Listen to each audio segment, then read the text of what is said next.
Si el problema de la redacción del Nuevo Testamento griego es la variación textual, entonces parte de la solución es buscar la uniformidad textual en los manuscritos. John Mill, el teólogo del siglo XVII, publicó más de 30.000 variantes del Nuevo Testamento griego en 1717.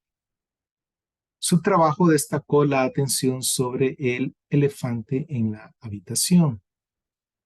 Dos puntos. La gran cantidad de variación textual en la tradición griega. Posteriormente, muchos trataron de contar el número de variantes textuales en el Nuevo Testamento. El último esfuerzo, realizado por el doctor Peter Gurry en el 2016, informa alrededor de 500.000 variantes para el Nuevo Testamento griego. Un número impactante para aquellos que consideran el Nuevo Testamento como la palabra de Dios. Por lo tanto, como en el tiempo de John Mill, surgen muchas preguntas. Por ejemplo, ¿socava esto la autoridad de la palabra de Dios? ¿Puede alguien argumentar a favor de la preservación de su palabra o su inerrancia? Lo que sea que eso signifique para diferentes personas. ¿Es confiable la palabra de Dios? ¿Qué hacemos con todas estas variantes? Han habido muchos enfoques para el problema de la variación textual del Nuevo Testamento griego. En resumen, por un lado están aquellos que se aferran a una visión, digamos, eclesial tradicional, en la que solo siguen el texto autorizado de la denominación. No hay lucha o conflicto en las mentes de estos hermanos y hermanas. Y el mundo está en su forma más simple. Por otro lado, hay quienes abogan por un enfoque de hágalo usted mismo, en el que usted decide frente a una serie de reglas o cánones la lectura real o la variante correcta,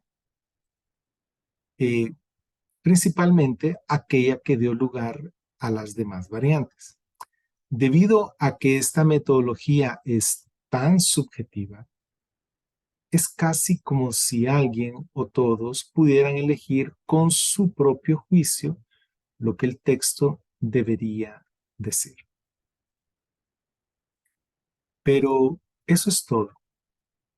Podemos ignorar la enorme cantidad de información que tenemos actualmente. Podemos decidir por nosotros mismos lo que la palabra de Dios debe decir y aún así exigirle que tenga autoridad sobre nuestras vidas. ¿Hay alguna otra manera en que tomemos en cuenta los datos y usemos una forma no subjetiva para identificar la redacción real de la palabra de Dios? ¿Qué reglas deberíamos seguir? Dado que hay muchas otras cosas que podemos decir sobre el primer y el segundo enfoque del problema, y dado a que creemos que muchos de los espectadores ya han tenido alguna interacción con ellos, y dado a que hay muchas otras fuentes que explican y defienden estos dos enfoques principales de la variación textual,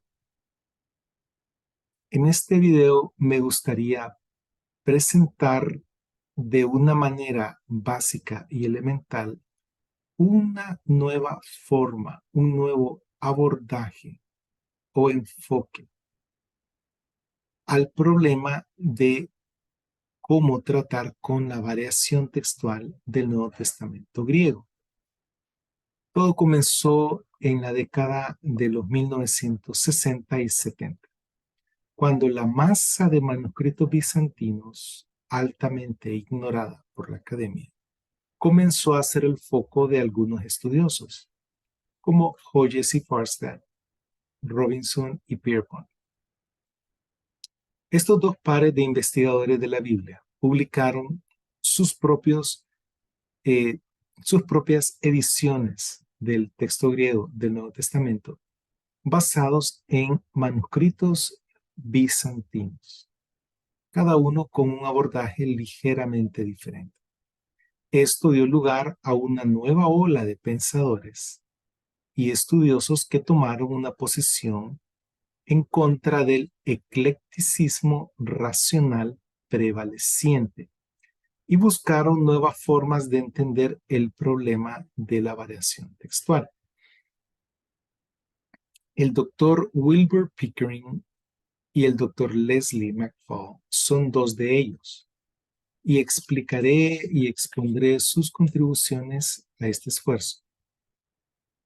Leslie McFall, cuya investigación no es muy conocida, abogó por un enfoque de texto mayoritario, mientras que el doctor Wilbur Pickering migró de una visión de un texto mayoritario a un enfoque a la familia 35. Este último enfoque es en el que yo me centro en este canal. El enfoque de la familia 35 le permite a uno respetar grandemente la palabra de Dios y a Dios mismo, y tener un temor saludable por la palabra de Dios y por supuesto por Dios, porque Él es fuego consumidor. Mientras que al mismo tiempo podemos ver, analizar los datos que tenemos hasta la fecha sobre los manuscritos y sus características.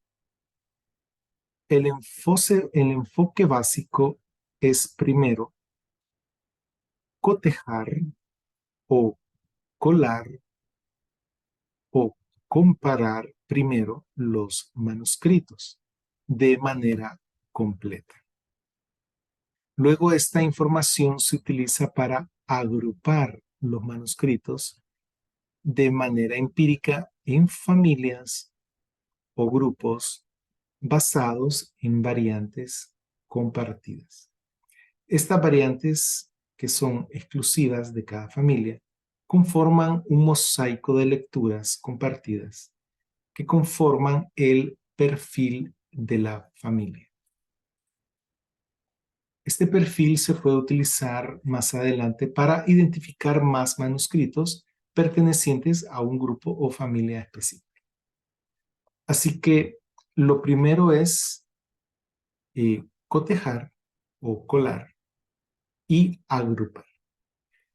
En segundo lugar, tales grupos o familias o clústeres se evalúan sobre la base de su propia consistencia interna, es decir, cuán coherente es el texto, cuán similar es el texto de los manuscritos en un grupo dado entre sí. Y luego se deriva un texto común. Este texto común se llama arquetipo. Algunos grupos son tan diferentes que no se puede derivar empíricamente ningún tipo de arquetipo confiable, por ejemplo, el grupo de los manuscritos alejandrinos. Y en tercer lugar, las relaciones textuales entre los grupos son analizadas. Esto puede darnos, entre otra información, una genealogía de lecturas, no de manuscritos. Además, las interrelaciones pueden darnos pistas sobre, número uno, qué texto vino primero. Es decir, qué texto o arquetipo es el más antiguo, qué texto ha sido cambiado o editado para componer nuevos grupos. Y número dos, qué textos dependen de otros, cuáles son independientes de los demás. Y finalmente, esto nos permite identificar al mejor candidato para la redacción original. En todo este esfuerzo, no estamos asumiendo la responsabilidad de elegir, criticar o cambiar la palabra de Dios. Solo estamos identificando el mejor arquetipo, el más independiente y antiguo, basado en una metodología objetiva y empírica. Cotejar, agrupar, ver la consistencia interna y analizar las relaciones intergrupales. Esta es la mejor metodología no subjetiva que he encontrado allá afuera. Tanto McFall como Pickering la utilizaron y llegaron a conclusiones similares. Pero esto no se enseña ni se enfatiza, ni en la academia, ni en las iglesias. Aquí es donde entra mi contribución. Yo no soy ni académico ni erudito, pero entiendo este nuevo enfoque y me veo obligado delante de Dios a contárselos a ustedes. Espero que sean de mente abierta y puedan tener una conciencia limpia ante Dios en todos estos asuntos.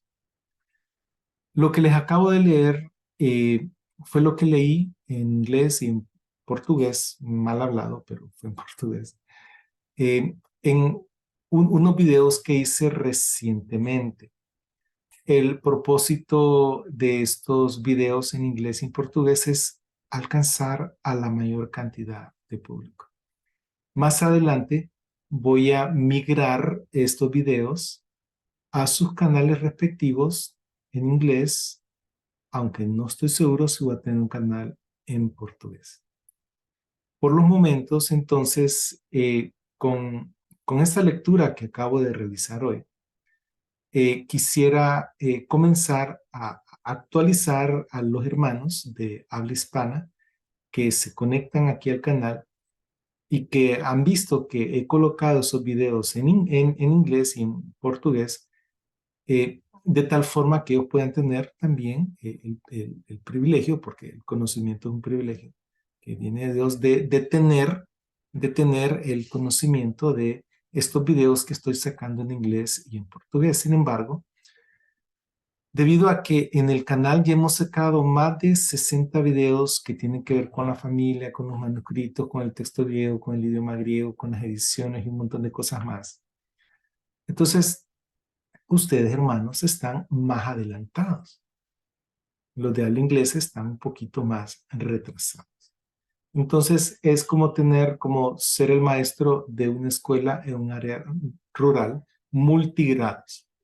Tenemos gente que ya está en sexto grado, tenemos gente que está en tercer, tenemos gente que está en primer grado y hay quienes están en kinder. Entonces, mis hermanos, no se preocupen, yo todo mi conocimiento yo se lo voy a dar a ustedes en español, que es el propósito principal del canal, pero quiero que comprendan que esta información es tan importante y es tan escasa, tanto en inglés como en portugués, que también es necesario hacerlo en esos dos idiomas. Y para finalizar, quisiera pedirles su oración, porque fuera de Cristo nada podemos hacer. Además, todo se hace con oración, con ayuno. Claro, uno después tiene que servir, que poner en práctica los principios de Dios, pero les pido, hermanos y hermanas, su oración por el canal, por mi vida en particular, y para que nosotros aquí en la iglesia, en Latinoamérica, en Iberoamérica, aquí en la iglesia de habla hispana en todo el mundo, podamos comprender mejor todas estas cosas. Y el propósito de esto es crecer en conocimiento en el contexto del amor de los unos por los otros. Recordando que Cristo Jesús derramó su sangre, nos compró, nos lavó nuestros pecados y nos hizo un reino de sacerdotes al servicio de Dios su Padre. Y eso es lo que somos. Yo soy un simple servidor que estoy haciendo mi granito de arena en todo este enorme organismo que se llama el cuerpo de Cristo.